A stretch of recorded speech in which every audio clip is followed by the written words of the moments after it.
Today I want to talk about common mistakes made when reloading a pistol. So I've been teaching civilian and law enforcement shooters for quite a few years now, and there's a lot of common reoccurring mistakes that I see people make. And today we're going to talk about the mistakes that they make when reloading a pistol. Now these aren't in any specific order, but we're going to start off with rock, paper, scissors.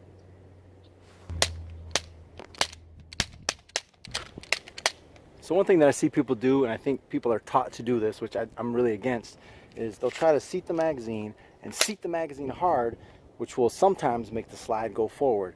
The problem is that only happens sometimes. That's not a very reliable way to reload. And I'll always get people in class that say, well, that's how I reload and it always works for me. The problem is as soon as they get up on the firing line and we run a couple drills, we run some reload drills or a drill where they don't have enough bullets and they have to reload, inevitably you'll always see at least 2 or 3 of them do this. They'll do their reload, they'll slam that magazine in there, and the slide doesn't go forward. Instead of just immediately racking it and getting in back into the drill, they'll do this. And they'll tap it again, and they'll tap it again. For you know what, they've tapped the magazine 2 or 3 times. Well, in real life, bad guy is shooting at you. There's no time to do this while bad guy is shooting at you. You need to get the gun back up and operational. Or if you're a competitive shooter, the clock is running. I don't have time to do this. I need to use a technique that's going to work. So that's probably one of the first ones that I see, and I see this all the time, is the rock, paper, scissors. People are playing rock, paper, scissors with their pistol. Don't do that. Find something that works. I got other videos about what I use, so I'm not going to go too deep into that. But this is not a reliable way to send your slide home. It works sometimes, doesn't work all the time. I want something that works all the time, or as close to all the time as I can get. The next mistake I see is the, shake it like it's a Polaroid picture.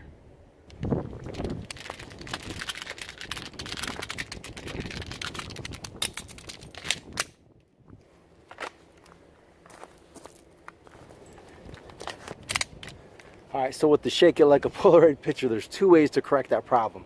And the first way is this. If you keep the pistol grip portion, the grip of the pistol in a vertical and an up and down position, when you hit your magazine release, it's just going to fall out.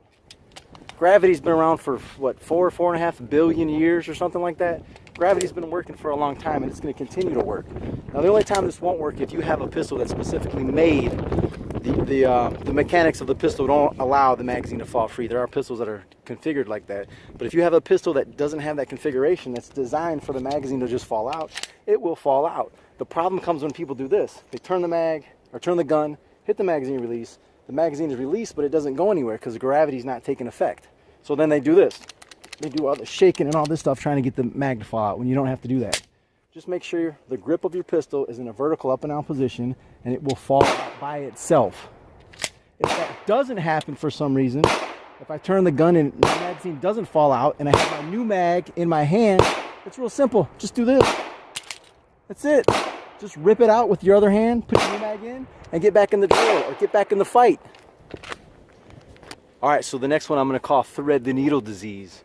And this one is when people try to reload their pistol and they got their gun way extended out here and they're trying to stick the magazine in like this. I don't understand how they can possibly think that's an efficient way to load the gun. I always tell people like, well, show me how you thread a needle. And everybody does this. Nobody does this. If you're going to do that, why would you try to reload your gun under the stress and pressure of being in a gunfight and have it this far away from you doing this? That's not going to work. That's not an efficient way to load the gun. I get it. A lot of people are taught this because of from a firearm instructor's point of view, from a safety standpoint. They want the gun pointed downrange while people are doing these reloads. The problem with that is it's a training scar. That is a really bad way. If you're in a fight for your life, that's a really bad way to reload the gun. All they got to teach people to do is this. Bring the gun in, turn it so I can see the magwell, but you can see my gun is still pointed downrange at the berm. It's not pointed in an unsafe direction at any time. Here's the problem. If people are doing this, they're doing a muzzle up reload, then that's bad. That's dangerous. Gun's pointing where I shouldn't be pointing it. But for me, that's just pure laziness on the instructor's part, to have people doing this with the reload instead of teaching them the right way. Just bring the gun in, see the magwell, do your load here, and extend the gun back out. The gun is never pointed over the berm when you're doing that. So I like to call that thread the needle disease, because you don't thread a needle like this. So why in the hell would you try to reload your gun under the stress and pressure of fighting for your life like that? Alright, the next big mistake I see is people gripping their magazine the wrong way to begin with.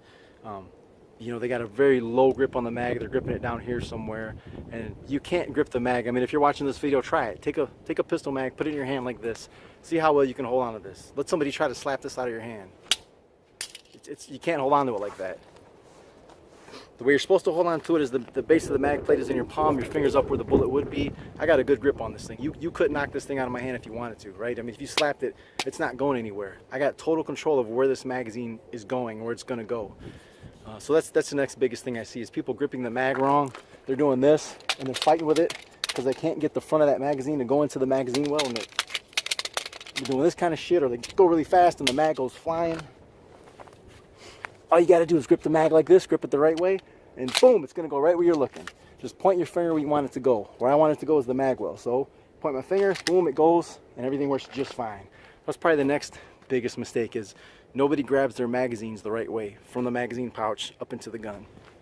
All right, and the last one we're going to do today, and probably one of another common one, is people not looking at their magazine well. You got to look at the magazine well. I know there's this whole self-defense thing where you want to be looking downrange where the bad guy is. When I say look at the magazine well, I'm talking about bringing the gun back, keeping it up high, up here in my workspace. For a second, I'm going to turn the gun, look at the mag well for that split second. As soon as the mag starts to go in, my eyes are back up downrange because I don't need to see anything else. Once that mag just gets partially into the mag well, I can't mess this up. Unless I pull the mag out, as long as I continue to go forward, you can't mess it up at that point. So there's nothing else to look at. And I mean, that probably takes fractions of a second. I don't think there's a human alive that can maneuver on me in fractions of a second. And if they do, then, well, I guess it was just my day to go. But you got to look at the magazine well. You got to bring it in and look at the magazine well when you're doing your reload. I'll try to get a shot of this. I don't know if I can get that on there. Let me see if you can see it. There's a little gray dot, little kind of gray silver dot that I drew right there. And I draw that on all my pistols. I'm probably going to change it up here and maybe get something like a really bright orange or some other brighter color. But I always try to have some dot here. When I'm doing my reload drills and I'm practicing, I'm looking for that dot. And if I see that dot, then I know I saw enough of the mag well to get a good reload. Some people, you know, they want to practice until they can do it without looking, and that's okay. But when you're not looking, you're not going to hit it every time. You're gonna make a lot more mistakes. And if you just took that fraction of a second, right? Just that fraction of a second, boom, look right here, and then you're back up on target, right? Just take that fraction of a second, look at the magazine well, and you'll hit your reloads a lot higher percentage of time, because nobody hits it all the time. But I'd rather be the guy that hits it 95% of the time than the guy that hits it 60% of the time. Hey, next time you go to the gun range, throw your camera up, take a quick video of yourself doing some reloads, and see if you're making any of these mistakes. Hey, thanks for watching my video. You can check me out at 3631 Tactical on YouTube. Same thing, 3631 Tactical on Instagram. And I'm constructing a business page that's in the process, and it's going to be, you guessed it, 3631 Tactical on Facebook.